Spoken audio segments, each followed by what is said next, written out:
I must indicate that our leaders of society, which is our politicians, might not necessarily be involved with the bad things at the beginning, but because of the corrupt members within, they capture these leaders and they use them. What happens when state security agencies, elite anti-corruption unit, and high-ranking political figures all collide in a bitter war for control?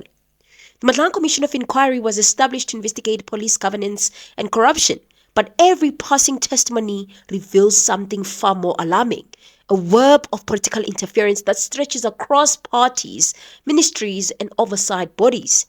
While former Minister Senzo Mchunu remains at the epicenter of executive overreach allegations, recent proceedings have drawn in other prominent political figures, including the National Coloured Congress MP Fadiel Adams, who has also been suspended by Parliament, and he's not going to be provided with his salary for the next 20 days, and Economic Freedom Fighters leader Julius Malema. The meetings with the minister were common or regular. Was that she said, Advocate Johnson said to the team, the minister wants to clean up SAPS. He wants us to help him clean up SAPS, crime intelligence specifically. From the abrupt shutdown of the political killings task team to leaked crime intelligence docket to wiped cell phones and intercepted communication, today we break down how deep this political network actually goes. The meaning in this context of immediately is not as that of switching the light. Switch off that light immediately and you go to the wall, you do so. To understand the full scope of Senzo Mchunu's controversial tenure, we have to start where the crackdown began: the Political Killings Task Team, or the PKTT. When Minister Senzo Mchunu issued an immediate directive to dismantle the specialized unit, he was claiming it was in response to public complaints and whistleblower reports suggesting that the team has fulfilled its purpose. He was relying on reports from Mary de Haas, Patricia Mashele, public interest. He named all of them. You say your office received a series of complaints and reports from civil society actors. You haven't named them in your statement. You say with whistleblowers, maybe in their nature they are not to be disclosed. You said SAPS members, Parliament, and members of the public. You say you received complaints. And then you say these reports, and this is the important part for me, you say these reports raise concerns about the human rights abuses by members of the NPKTT, governance failures, affecting the various temporary and ad hoc task teams, including but not limited to the NPKTT. So let's limit it to the PKTT because you've mentioned them specifically. So you say these complaints that you've received from those different categories of people, they implicated the PKTT. And remember that we are in this inquiry because of the decision to disband the PKTT, when we are looking at why that would have been done. He insisted that immediate simply meant a phased winding down, even though he was heavily tarnished by commissioners, that there is no word that is immediate that means something like that. Immediately means act now. But he said immediately means that the direction is immediately, but the PKTT can be wind down. I don't know if you all remember that crazy and funny process or questioning at the Madlanga Commission. The rush, yes, if I could use your words, Commissioner, was to give an indication that what was supposed to have happened before and the wrongs that were going on in terms of budgeting and so on, let us discuss those at the beginning of the year, but the decision is being taken that we disband, and so that we now focus on the decision whether we agree, all of us, on this, or we don't agree. It would be fine. I was flexible and I was open to that decision, but don't postpone taking a decision at the time that you think you need to take a decision.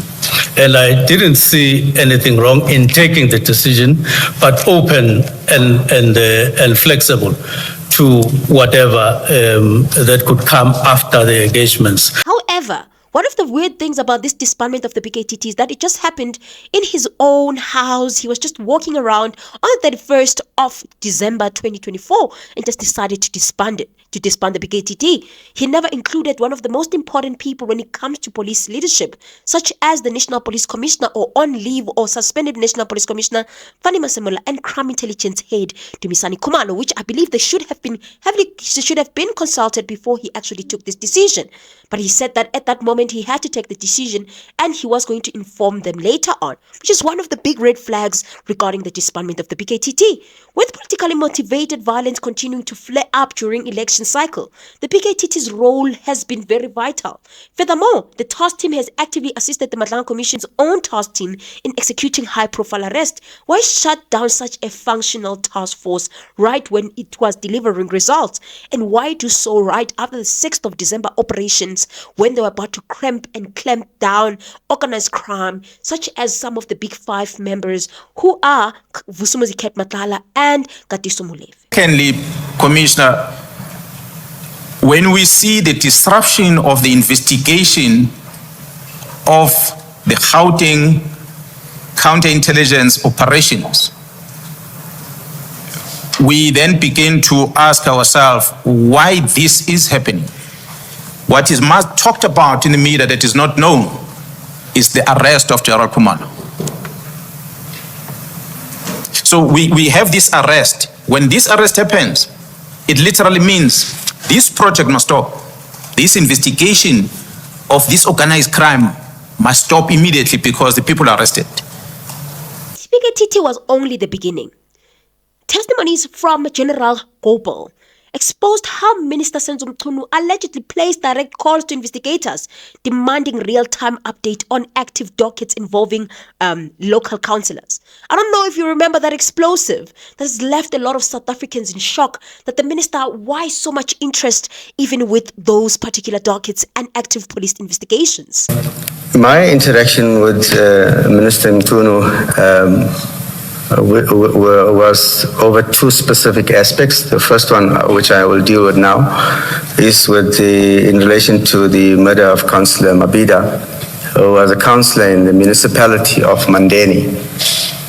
Chair, I received a call from the minister on the 5th of February around 8:17, and at the time of receiving the caller was inquiring about, what transpired with the murder of this particular councillor. I did not recognize the voice at that time, nor did I have Minister Mchunu's number stored on my phone, so I didn't recognize this caller. And after the caller had outlined, what the call was about, I then politely asked the caller, "Can you please tell me to whom am I speaking?" And it is when the minister said it's Minister Mchunu. Even more disturbing was Senzo Mchunu's interest in the unaliving of the slain ANC Youth League leader Sindiso Magaqo. Evidence presented before the commission suggests that Senzo Mchunu sought internal details on the case and attempted to sway key witnesses from testifying at the commission, fearful that his alleged attempt to uncover dirt on crime intelligence officers will be brought to light. So he's always been so interested in the crime intelligence, because even with the Sindiso Magaqo case, remember that one of the witnesses whose identity was not disclosed, said that it was not clear why he wanted some dirt or some information regarding the involvement of crime intelligence in the unaliving of Sindiso Magaqo. So what you're hearing from the Madlanga Commission is actually the end of it. It's actually the cream around it. We started from then to find out the interest of Mr. Senzo Mchunu in crime intelligence, and not just crime intelligence, but also the officers that had crime intelligence, because the PKTT also was to dismantle not only the crime intelligence or the PKTT, but was to destroy its leadership, such as Dumisani Khumalo, so that they can be able to destroy what they want to destroy together with people like Andrea Johnson, General Khan, Perumal, Padiache, Belachan, you name them, you know them. Please continue. 26, some days later, I received a WhatsApp call from Minister Mchunu in which he told me that he was drafting something and wanted my full names and surname. And the full names of Mr. Nengwa, the convicted, the man who was convicted for the killing of Makaka.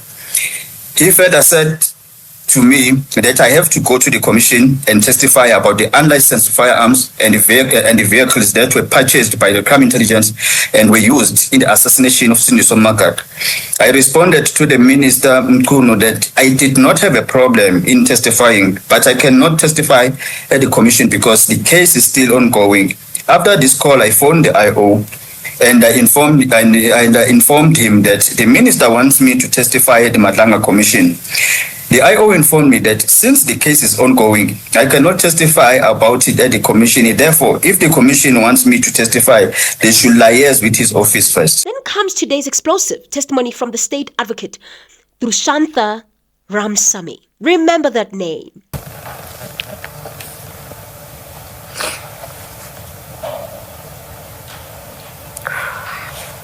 Advocate Johnson instructed me to prepare one umbrella, Section 28, for all crime intelligence matters.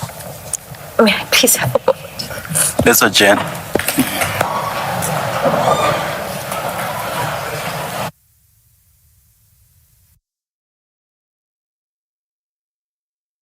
Ramsamy revealed stunning details regarding IDAC, the investigating directorate against corruption. Former IDAC leader, Advocate Johnson, was meeting regularly with Minister Mchunu under an operation known as Project Diversion. Mchunu even facilitated flights for key witnesses in the IDAC forklift probe.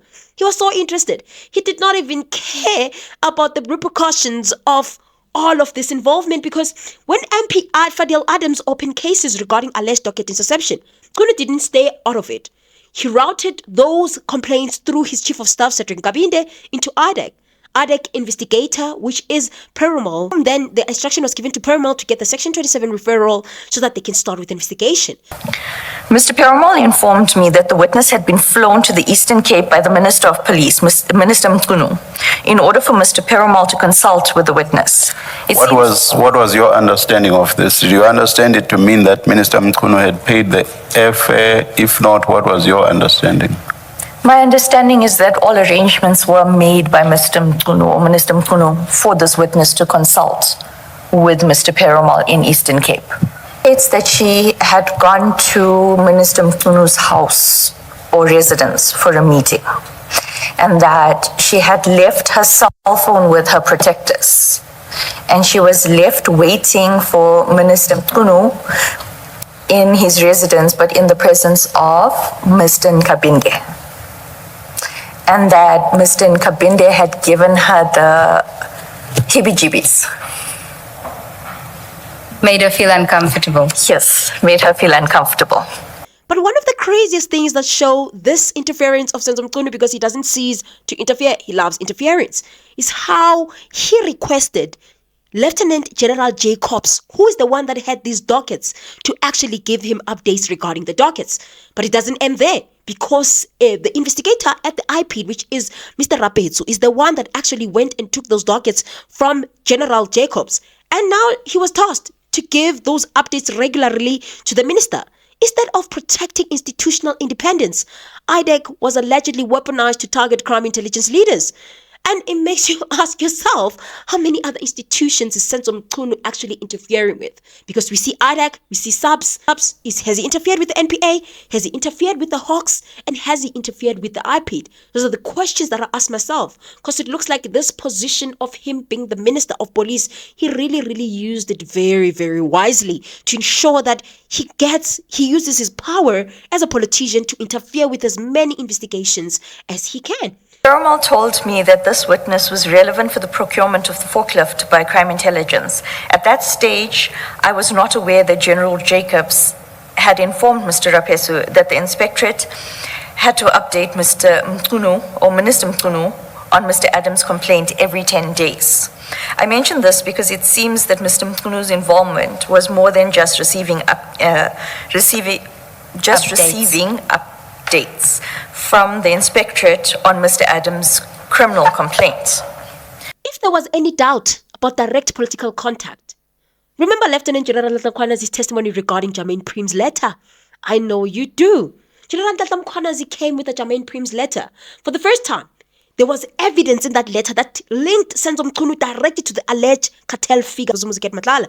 During a multi-party conference call bypassing traditional operational channels, we saw that they actually had the interaction from what we're told by Germaine Prem.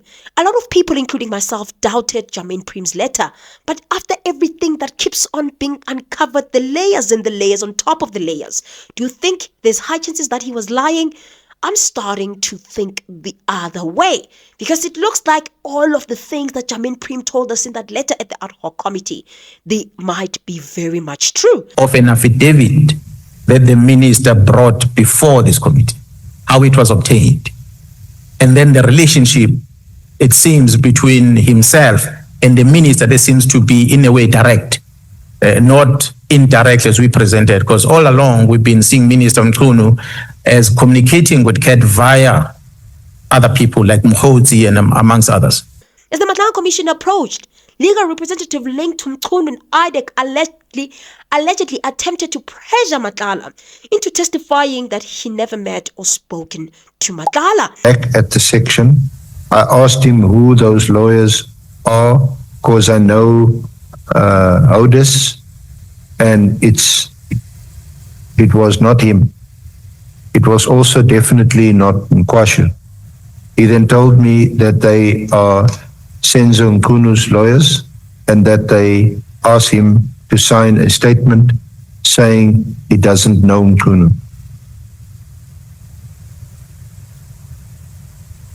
And then paragraph 3, when Vusi Matlala arrived in CMAX in July 2025, he told me that he funded Senzo Mchunu's election campaign as Mchunu was campaigning to be the president of South Africa. He also said he gave him money for the ANC January, in brackets, I think January, and he's got 18, conference, which they have yearly. He said just for the January conference, he gave him over 4 million rand. Germaine Prem's letter. This context explains why, when authority executes a search and seizure warrant on Mchunu's house, his state-issued cell phone was found completely wiped clean. He attempted to erase his digital trail. Though forensic specialists have successfully begun retrieving the erased communication, it looks like there is a reason why he was wiping everything clean.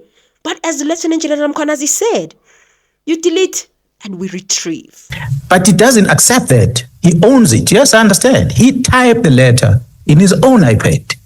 The iPad that when he came here and the others said the information was deleted because they went to erase, when the information was taken by the team that was investigating, gadgets were taken. The gadgets were taken, and when the gadgets were analyzed, the information was deleted. All of them were deleted. Minister deletes information from the government document, gadget. They delete it. But as I said before, you delete, we retrieve. Senzo Mchunu is not only the political figure entangled in this web.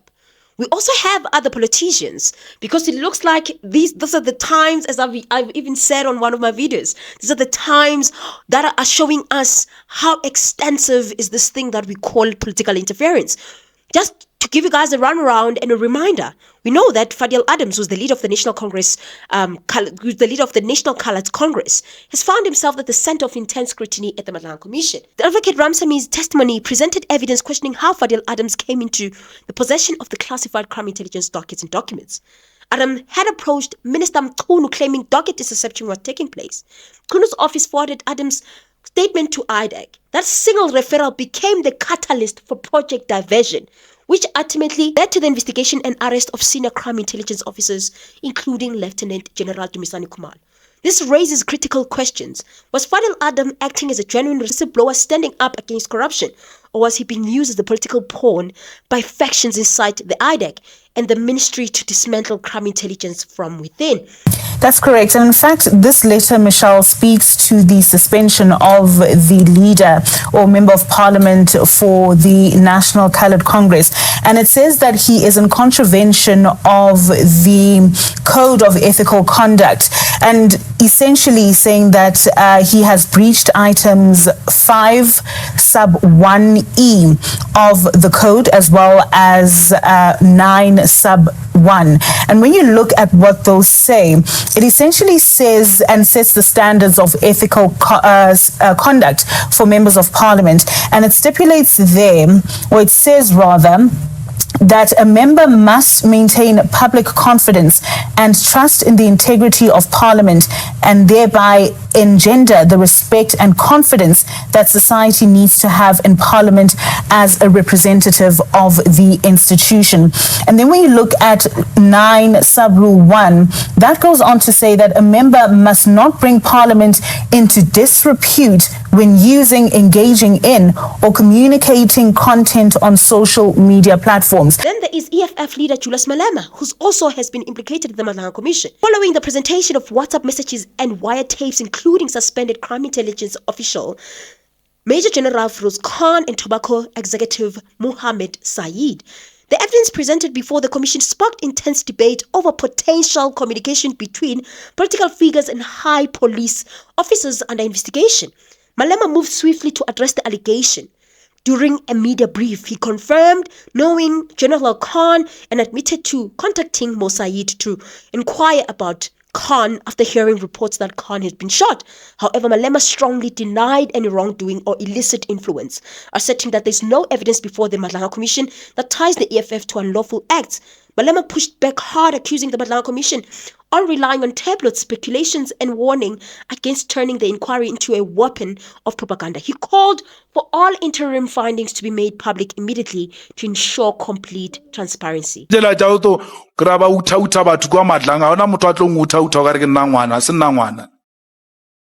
a child. No other man is going to speak to me like I'm a child. Not me. I'm elected public representative and a leader of a political party. Not going to be shouted at by anyone. No one can do that to me. It I am. If he wrote wrong, why it's it wrong? Arrest me. But you're not going to address me by belittling me. I don't care if you are a judge or you are a magistrate or you are a commission. When the Minister of Police wipes states' phones, an MP passes around classified dockets, and political leaders are drawn into wiretaped intelligence files, the problem goes far beyond one individual. It touches the NPA, IPD, Hawks, and the entire criminal justice system. Is this the case of brave whistleblowing, or have state security bodies been turned into a battlefield for political power? Let us talk about it in the comment section below. Leave your thoughts. Be sure to like, subscribe, and hit the notification bell to stay updated at the Madlanga Commission as the Madlanga Commission continues to unfold. And before I end this video, I know, I have promised you that I'm going to talk about Advocate Ramsamy's testimony and the testimony of the Advocate Serunye, as well as investigator Rabezu. However, guys, I've had an inconvenience that just happened abruptly on Saturday. My beautiful dog just decided to bite the cables of my Wi-Fi, and now I don't have the internet connection, and that is why I'm able to upload this one of a voiceover, because I'm still in the office, and at least hopefully I will be able to upload it. With regards to the Madlanga Commission daily updates that we normally do on this channel, I'll have to wait for the Wi-Fi to come back. The Wi-Fi people came on Monday, and immediately after they left, the dog did the same thing again. So now I have to wait. I've been waiting from Monday for them to come back and fix the Wi-Fi. Hopefully tomorrow they will fix the Wi-Fi, and then we'll go back to normal business and talk about what has been going on at the Madlanga Commission. Hopefully I won't have a really long episode, because I know you guys don't like these hour-long videos. Hopefully we'll try to find a way to make a good summary of that particular video, but I just wanted to explain that. That is why it seems like I went AWOL, because every day I'm hoping that the Wi-Fi will come back. I'm hoping the Wi-Fi will come back, but unfortunately it doesn't seem like it's coming back. Even today, It doesn't seem like it came back. So I'm hopeful that tomorrow the Wi-Fi people are going to come to go to the house and actually fix the Wi-Fi, and then we'll start doing the videos properly. And I'm sorry also I'm not showing face because I'm still in the office and I'm skeptical about showing the office. And also I don't have all the material here. I can only use a mic. So yeah, otherwise guys, don't forget to like, comment and subscribe, and don't forget to leave your thoughts in the comment section down below. I'll see you guys on my next one. Bye.